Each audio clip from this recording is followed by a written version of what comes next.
Matius pasal 22. Lalu Yesus berbicara pula dalam perumpamaan kepada mereka. Hal kerajaan sorga seumpama seorang raja yang mengadakan perjamuan kawin untuk anaknya. Ia menyuruh hamba-hambanya memanggil orang-orang yang telah diundang ke perjamuan kawin itu. Tetapi orang-orang itu tidak mau datang.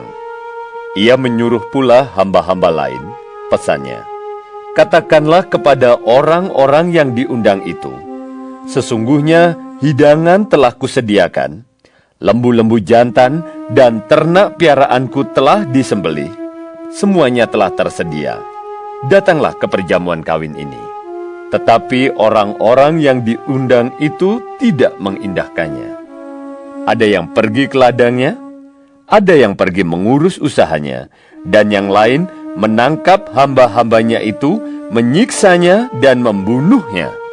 Maka murkalah raja itu, lalu menyuruh pasukannya ke sana untuk membinasakan pembunuh-pembunuh itu dan membakar kota mereka. Sesudah itu ia berkata kepada hamba-hambanya, "Perjamuan kawin telah tersedia, tetapi orang-orang yang diundang tadi tidak layak untuk itu. Sebab itu, pergilah ke persimpangan-persimpangan jalan dan undanglah setiap orang yang kamu jumpai di sana ke perjamuan kawin itu." Maka pergilah hamba-hamba itu, dan mereka mengumpulkan semua orang yang dijumpainya di jalan-jalan, orang-orang jahat dan orang-orang baik, sehingga penuhlah ruangan perjamuan kawin itu dengan tamu. Ketika raja itu masuk untuk bertemu dengan tamu-tamu itu, ia melihat seorang yang tidak berpakaian pesta. Ia berkata kepadanya, "Hai saudara, bagaimana engkau masuk kemari dengan tidak mengenakan pakaian pesta?" Tetapi orang itu diam saja.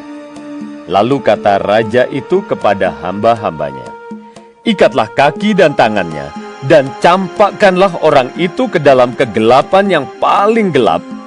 Di sanalah akan terdapat ratap dan kertak gigi. Sebab banyak yang dipanggil, tetapi sedikit yang dipilih." Kemudian pergilah orang-orang Farisi. Mereka berunding bagaimana mereka dapat menjerat Yesus dengan suatu pertanyaan. Mereka menyuruh murid-murid mereka bersama-sama orang-orang Herodian bertanya kepadanya, "Guru, kami tahu engkau adalah seorang yang jujur dan dengan jujur mengajar jalan Allah, dan engkau tidak takut kepada siapapun juga, sebab engkau tidak mencari muka. Katakanlah kepada kami pendapatmu. Apakah diperbolehkan membayar pajak kepada Kaisar atau tidak?" Tetapi Yesus mengetahui kejahatan hati mereka itu, lalu berkata, "Mengapa kamu mencobai aku, hai orang-orang munafik? Tunjukkanlah kepadaku mata uang untuk pajak itu." Mereka membawa suatu dinar kepadanya. Maka ia bertanya kepada mereka, "Gambar dan tulisan siapakah ini?" Jawab mereka, "Gambar dan tulisan Kaisar." Lalu kata Yesus kepada mereka, "Berikanlah kepada Kaisar apa yang wajib kamu berikan kepada Kaisar, dan kepada Allah apa yang wajib kamu berikan kepada Allah." Mendengar itu, heranlah mereka, dan meninggalkan Yesus, lalu pergi. Pada hari itu, datanglah kepada Yesus beberapa orang Saduki yang berpendapat bahwa tidak ada kebangkitan. Mereka bertanya kepadanya, "Guru, Musa mengatakan bahwa jika seorang mati dengan tiada meninggalkan anak, saudaranya harus kawin dengan istrinya itu dan membangkitkan keturunan bagi saudaranya itu. Tetapi di antara kami ada 7 orang bersaudara. Yang pertama kawin, tetapi kemudian mati. Dan karena ia tidak mempunyai keturunan, ia meninggalkan istrinya itu bagi saudaranya. Demikian juga yang kedua dan yang ketiga sampai dengan yang ketujuh. Dan akhirnya, sesudah mereka semua, perempuan itu pun mati.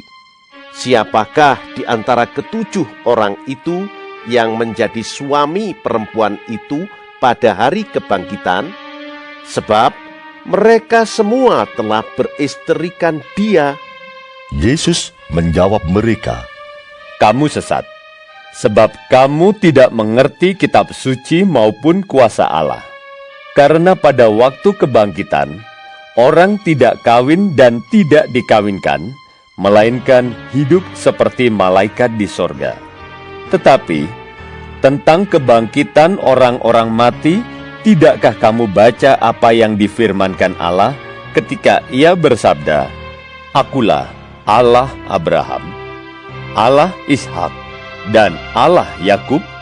Ia bukanlah Allah orang mati, melainkan Allah orang hidup. orang banyak yang mendengar itu takjub akan pengajarannya. Ketika orang-orang Farisi mendengar bahwa Yesus telah membuat orang-orang Saduki itu bungkam, berkumpullah mereka, dan seorang dari mereka, seorang ahli Taurat, bertanya untuk mencobai dia. Guru, hukum manakah yang terutama dalam hukum Taurat?